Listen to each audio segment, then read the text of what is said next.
The CIA today assesses the damage from the most notorious spy in U.S. history. A hate crime in North Carolina.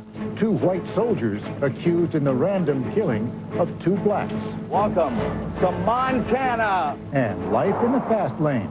Daytime speed limits are history in Montana. From ABC, this is World News Tonight with Peter Jennings. Sitting in tonight and reporting from Washington, Forrest Sawyer. Good evening. A new report today reviewing the harm caused by CIA turncoat Aldrich Ames, the most damaging assessment so far. In the report, Agency Director John Deutsch says the CIA was not only fed information it knew came from Soviet operatives, it passed the intelligence on to Congress and the White House without telling them where it came from. Here's ABC's Jackie Judd. In the most thorough public report yet on Aldrich Ames, the CIA said the damage he caused was severe and wide-ranging. Not only did he blow the cover on 9 Soviet agents working for the U.S. who were later executed, but Ames' activities also led to a massive disinformation campaign that went unchecked by the agency for years. The credibility and the integrity of the agency has been severely damaged. CIA Director John Deutsch admitted today that at least 3 intelligence reports based on information that the agency suspected came from agents controlled by the KGB went to at least 2 presidents. Over the course of 9 years, 92 other reports containing potentially tainted information went to various U.S. agencies. The Senate Intelligence Committee chairman was incredulous. It's hard to comprehend how they can sit there and justify having turned this information, knowing it was controlled, and the risk that posed to U.S. national security. Deutsch also concluded that Ames' activities contributed to the U.S. overestimating the Soviet Union's capability as a credible military opponent at a time when it was actually on the verge of collapse. And while that mistaken belief had the potential of costing billions of dollars in an unnecessary buildup of U.S. weapon systems, Deutsch maintains the impact was marginal at worst. The senators were skeptical. I don't have to tell you that after the fact, with this kind of a problem, there's a certain effort as minimization, revisionist, as Senator Kerry characterizes it. And even now, almost 2 years after Ames was arrested, the full extent of the damage he caused isn't known, because several hundred reports suspected of having come from Soviet-controlled agents still have not been reviewed. Jackie Judd, ABC News, Washington. There is another striking report today, this one on smoking, a memo written by a tobacco company employee which may provide ammunition for those who say that cigarettes should be regulated by the government as a drug. Here's ABC's Barry Serafin. The Philip Morris memo says people smoke for different reasons, but it says the primary reason is to deliver nicotine into their bodies. It says nicotine is a chemical similar to drugs such as cocaine and morphine. Well, what's amazing is that the language is so similar to that developed, say, in the Surgeon General's report, where a very strong case was made for nicotine addiction. Well, this is the same language coming out of the tobacco company's internal documents. The memo, which is undated but uses data from as recently as 1992, describes cigarettes as nicotine delivery devices, like nicotine patches and nicotine gum. This document is the strongest document so far supporting the FDA's case for regulation, because it says it's just like nicotine gum, and we all know that's FDA regulated. In a written statement, Philip Morris says the memo does not represent the company's views on nicotine or smoking. It says Philip Morris acknowledges that nicotine has pharmacological effects, but it says that is not the same as saying that nicotine is addictive. A Philip Morris spokesman says the memo was not written by a scientist, but its author was part of the company's operations group dealing with manufacturing. Food and Drug Commissioner David Kessler says the Philip Morris memo is one more example of what tobacco industry officials knew and said about nicotine before we did. And it will be one more piece of evidence cited by the FDA in building its case for federal regulation of tobacco products, which it too calls nicotine delivery devices. Barry Serafin, ABC News, Washington. Still ahead, a brutal race crime. A black couple is shot to death in cold blood. Arrested, American soldiers. The clock that measures the threat of nuclear attack. The hands have moved. And on this Friday, our person of the week. What a voice. This is World News Tonight with Peter Jennings, brought to you by Hoover. Nobody does it like you, the way that you do. Nobody's got the power to please me. The new Hoover Steamvac Deluxe with a 5-brush agitator. It washes and extracts dirt like a whole crew of professionals. So you know, there's really no comparison. Nobody does it like you, Hoover. Nobody does it like you. Arthritis pain, it's a part of my life. That's why I keep Advil close by. You see, it stops minor arthritis pain where it starts. Nothing's proven to work better or last longer than Advil. Nothing. Advanced medicine for pain. Something's been overlooked in the design of women's razors. The woman. But there's one razor that adjusts to your legs and underarms, even bikini line. Norelco Silhouette, the first razor designed to shave a woman where a woman shaves. There has been a chilling hate crime in North Carolina. Police in Fayetteville say 3 white soldiers were hunting for African Americans to harass when they shot and killed a black couple Wednesday night. Today, 2 of the soldiers were ordered held without bail. The 3rd has yet to be arraigned. ABC's Dean Reynolds has more. The suspects are 3 Army privates from Fort Bragg: Randy Lee Meadows, James Burmeister, and Malcolm Wright. Did you shoot them? They are being held in the shooting deaths yesterday of Michael James and Jackie Burden of Fayetteville. The victims were killed as they walked along this street early Thursday. Police said they were repeatedly shot in the head. We let them know what was the meaning and, why it happened. These soldiers were described by residents of the area as troublemakers who had cruised their neighborhood before, harassing and threatening blacks. Private Burmeister rented a room in this mobile home from a couple who described themselves as white separatists. They are not suspects, but police seized a Nazi swastika flag and hate literature from inside their home. Fayetteville police say this was the work of individuals, not a formal group of racists. It would appear to us that they're wannabes. There's absolutely no indication that it's a organized gang. Commanders at Fort Bragg, home of the 82nd Airborne Division that will soon be sending men to Bosnia, believe the incident is a random case of racism. Right now, there's no indication to indicate that we have a problem with race relations. The soldiers face long prison terms if convicted, and even the death penalty. Dean Reynolds, ABC News, Fayetteville, North Carolina. In New York today, a scene of fear and fire and death. 8 people killed in Harlem when a gunman went on a rampage inside a clothing store. ABC's Aaron Brown has that story.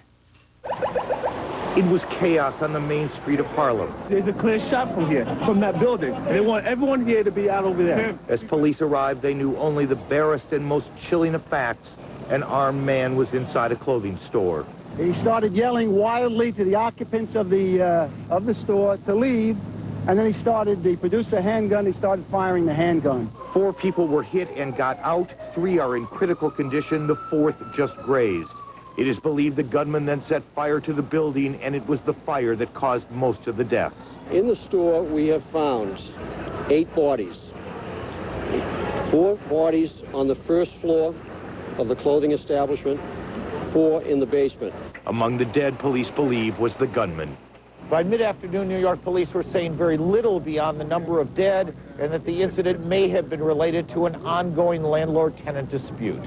The clothing store had been the scene of small protests over its planned expansion, requiring the closing of a black-owned record shop next door. But community leaders believe neither the protest nor the shooting was racially motivated. There's no way I'm going to believe that it's a racial dispute, and that needs to be stricken and downplayed altogether. But police are not as sure, and so race is one of the motives they will look into. Aaron Brown, ABC News, New York. A possible legal confrontation is shaping up between the White House and the Senate committee investigating the Whitewater affair. The committee voted along party lines today to subpoena the notes that a former White House legal counsel took at a particular Whitewater meeting. The White House says the conversations were among attorneys. They are privileged information, and they will not be released.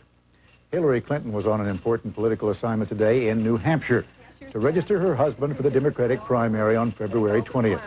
It requires simply filling out a one-page form and submitting $1,000 check.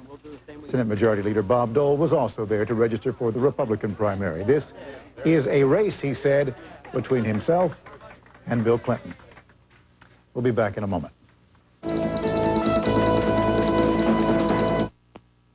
I'm glad you made it to the reunion. Oh, I can't believe it's been 20 years. You okay? I could use some Tylenol. Here. Oh, ibuprofen? No, I can't. I had an ulcer. Really? My husband had an ulcer.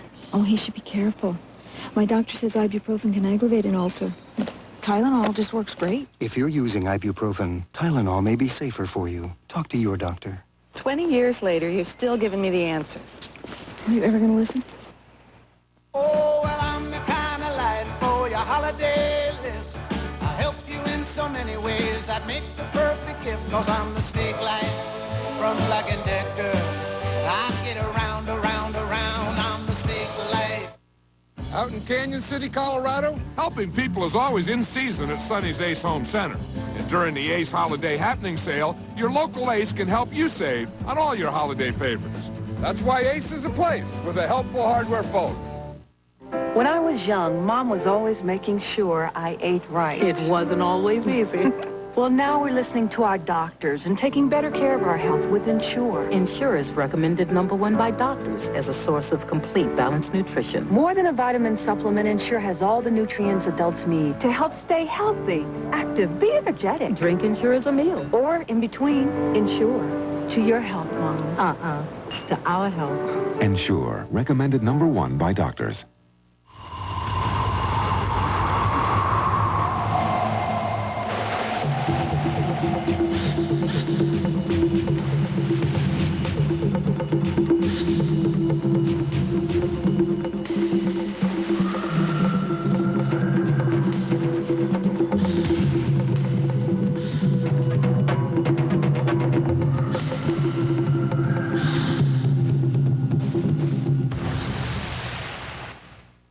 Tonight, how could the president of superstar Selena's fan club kill her own idol? You've heard about the trial, but you've never heard her. 2020's exclusive interview from behind bars with the woman who killed Selena. 2020 tonight. President Clinton officially put out the order today for 3,800 reserves to report for duty in the Bosnia mission. On Capitol Hill, there were more tough questions for the Clinton administration over why the troops are going in the first place. And there was an unusually tough defense of the policy. Here's ABC's John McWethy. The administration today shifted focus in selling its Bosnia policy, saying relations with all of Europe would be grievously damaged if the U.S. backed out now. It's clear to me that our nation's ability to work with these European countries on every other security issue, reducing the nuclear threat, fighting terrorism, you name it, depends upon our partnership here. Secretary Christopher took a shot at the freshman class of Congress, suggesting it did not understand how important this partnership has been to American prosperity. I hope that the members of Congress, especially the younger members, will recall this history. I urge them to reflect on the responsibilities and benefits of leadership. On Capitol Hill, half a dozen veterans groups came out against sending troops to Bosnia. We strongly feel that the U.S. should not be taking on the responsibility of being the world's policeman. While the debate in America continues, UN peacekeepers in central Bosnia were knocking down bombed-out houses, clearing the way for devastated villages to begin rebuilding. In London, representatives of 43 nations took the first steps to organize the immense civilian effort that will be needed to do all the jobs that the military cannot, such as refugee resettlement and holding elections. The U.S. is promising $600 million for this civilian effort, a fraction of the $10 to $20 billion that will probably be needed to start rebuilding Bosnia. John McWethy, ABC News, the Pentagon. And in Bosnia tonight, some lessons for American troops on what to expect. One of their toughest assignments is in the northeast, a place called the Posavina Corridor, which the Serbs control. But Bosnian government forces are not far away. ABC's Sheila McVicker is there. Swedish soldiers in the 9th Mechanized Infantry roll out of their base, heading for the front line that separates the Bosnians and the Serbs. The job they do now as observers and peacekeepers is what Americans will do when they arrive. In 4 years in Bosnia, deployed in some of the most dangerous areas, the Swedes have not taken a single casualty. And they say they don't expect any now. Their UN observation post overlooks the Posavina corridor, a narrow strip of Serb-held territory. How dangerous is it here? It's no danger at all. Not for us. The Swedes will remain here as part of the NATO force, and with the Americans, say the Swedes, they will move down off the hill and come between the Serbs and the Bosnians. They know the dangers, but they've learned a lot, especially in their relations with the local people. We're quite often out patrolling, and almost every time friendly people coming up to us and talking to us. The Swedes' advice to the Americans is to be firm, fair, and friendly. Don't take sides here. It's not being on the Bosnian side or the Serb side. You're supposed to be in between. That's very important. The Swedes know that even with American troops by their side, keeping that balance will be critical to keeping the peace. Sheila McVicker, ABC News, in the Posavina corridor. A quick look at business today on Wall Street. The Dow Jones Industrials lost 2.5 points, closing at 51.56. On the NASDAQ market, stocks gained about 9 points. When we come back, fast times in Montana. There are all kinds of reasons we created Ford Windstar with over 40 standard safety features like dual airbags and anti-lock brakes. Reasons it has the government's highest front crash test rating and offers a more powerful V6 engine than any other minivan. We did all this for a lot of different reasons, and some identical ones. Introducing the 1996 Ford Windstar, created for the most important people in the world. You ready? Yes. Tell me what you smell. I have no idea. You're really stuffed. Yes. I have a nasal spray I want to give you. Now what do you smell? That's an orange. You got it. Curious about the product? Dristan. Dristan 12-hour nasal spray. Man, I can breathe. Presenting a cat box filler that controls odors all hours of the day and night. Tidy Cat. Its patented continuous action formula gives you round-the-clock odor protection. Make it Tidy Cat or Tidy Scoop, and make it tidy all the time. At JCPenney, you'll find the best gifts of the season and the best values of the year. We're doing what's sparkles. Doing what's new. Sharing the magic. Making wishes come true. We're doing more trimming. Stringing more lights. Decking more halls. Dreaming up white nights. Doing it right, JCPenney. We have locations all across the country and lots of ways to help you all around the store. We've got presents to go. We're wrapping your gifts. Doing hassle-free returns. Doing gift certificates. Our book's always open. Do more games and toys. More colors and sizes. More holiday joys. We're doing it right. JCPenney. The value leader. Doing it right. If you find a lower price on the same item within 30 days, JCPenney will gladly refund the difference. If you've ever wondered how fast your car will really go, there is a place today to find out. A week after President Clinton signed the highway bill, which eliminates the national 55-mile-per-hour speed limit, 5 states today established new top speeds on some of their roads. 70 miles an hour in Texas, 75 miles in Arizona, Nevada, and Wyoming, and the sky is the limit in the big sky country of Montana. Here's ABC's Lisa Stark. This morning, Montanans awoke to fresh snow and the most liberal speed law in the land. No daytime limit for cars on all highways. KIDX, ladies and gentlemen, the most talked about roads in America. Welcome to Montana. Yesterday, even as the signs came down, federal limits were still in effect. Radar checks showed most cars driving in the low 70s. Today, with no daytime limits, speeds were up. Kind of tough to let the 83-mile-an-hour car go by. Now the only rule of the road, drive at a reasonable and prudent speed. Each highway patrolman will determine what that is based on road and traffic conditions. Montanans have their own ideas of reasonable and prudent. But if you're doing 90 or 100 and you feel you got control of that vehicle, go for it. I don't see a problem with it, unless people are going like 120 miles an hour. Some citizens have predicted a free-for-all on the state's 12,000 miles of highways. The The governor, previewing some of the new highway signs, disagreed. It's not as if this is the Wild West where we just simply ignore the normal rules of civilization. Last year, 202 people died on Montana roads. With the change in the speed law, highway safety groups are predicting an additional 44 deaths a year at a cost of $133 million in medical care and lost productivity. There'll be many who won't drive reasonably imprudent, and we will see more accidents with more severity of injury, and death rate will go up. A new poll shows most Montanans favor a daytime speed limit. Politicians will reevaluate their highway law in a year. In the meantime, a Corvette club has called, hoping to hold its next convention here. Lisa Stark, ABC News, Billings, Montana.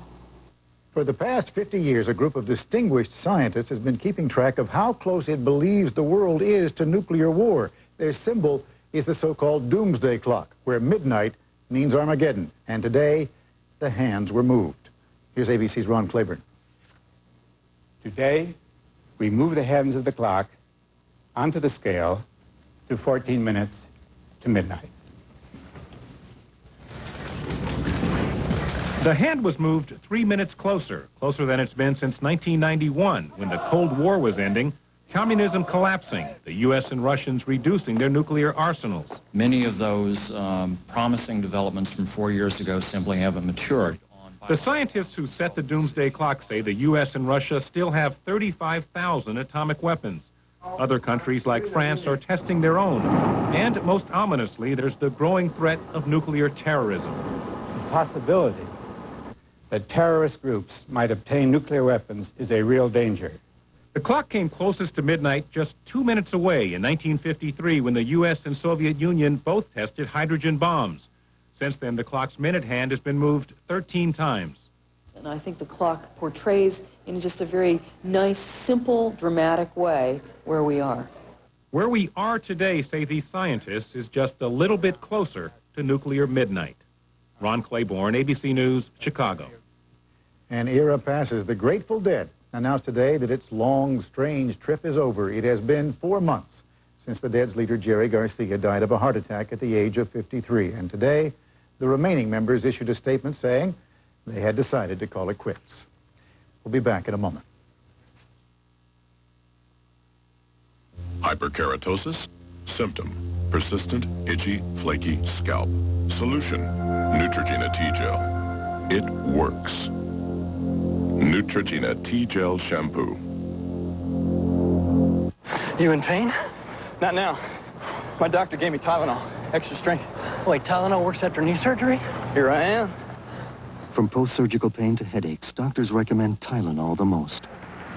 Come on! You build a razor with a precision groove to help the Norelco lift and cut system shave closer than ever before. And what do you get? The Norelco razor, our closest shave ever. Presenting the newest Black & Decker Dustbuster and Morgan the Butler. With twice the power as before, this Dustbuster will pick up practically anything around the house. Morgan, the newest Dustbuster. More power, more pickups. Hey, you.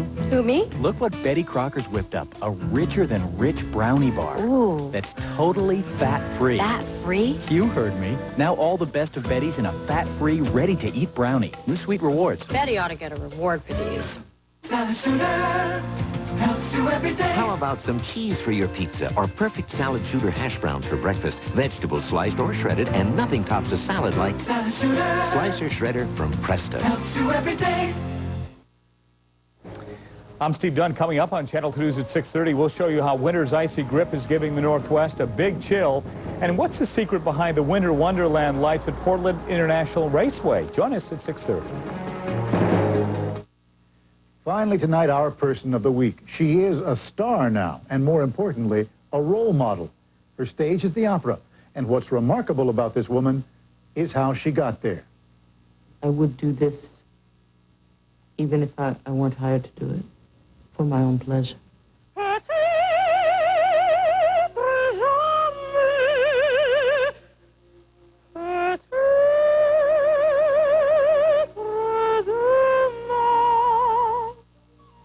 Is it Denise Graves from the Washington Ghetto? Or is it Bizet's seductress Carmen? Opera critics around the world say that she plays and sings the role so well, it has become impossible to distinguish between the two.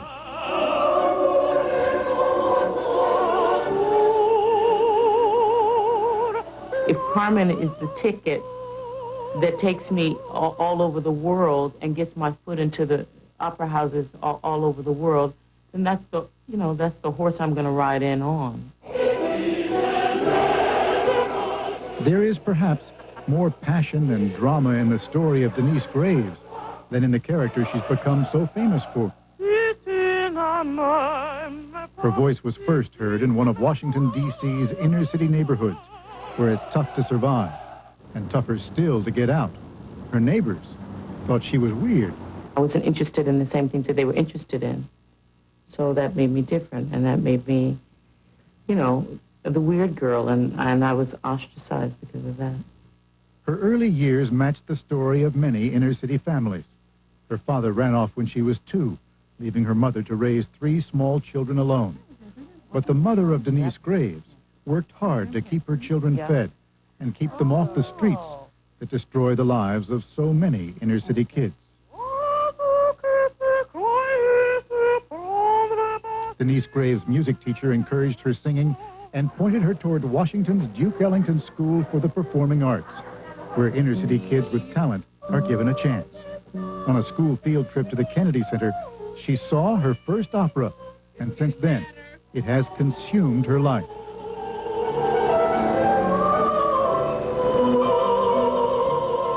She studied under the best teachers, went to the best schools, but all that cost money. And just before she was about to audition for New York's Metropolitan Opera, the stress got to her, and she lost her voice. But the opera community was not willing to lose Denise Graves. They brought her back, starting at Houston's Grand Opera, and then at every major opera house in the world, even at the side of superstar Placido Domingo. But perhaps her greatest moment was in October, when she made her debut at the Met in New York with what critics described as an unforgettable, electrifying performance as Carmen. This week, the girl from inner-city Washington joined the Inner Circle as she performed for the Christmas lighting at the White House, her voice as bright as the star atop the tree.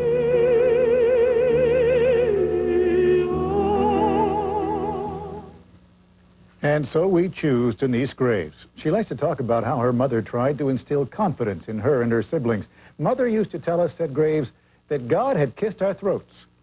It certainly sounds that way. That is our report on World News Tonight. Later on 2020, the alarming increase in the prescribing of drugs to control unruly students in school. Peter Jennings will be back on Monday. I'm Forrest Sawyer. For all of us here at ABC News, good night.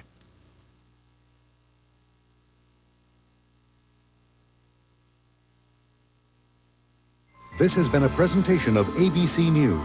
More Americans get their news from ABC News than from any other source. Sunday, Deidre Hall's inspiring true story that touched the hearts of millions. Infertility is like giving up the dream of ever having some little child's voice call you mommy. Her personal triumph in overcoming the odds will move you to tears. I have to have this family. Deidre Hall and Daniel Hugh Kelly star in Never Say Never, the Deidre Hall story, Sunday on ABC. Coming up on Channel 2 News.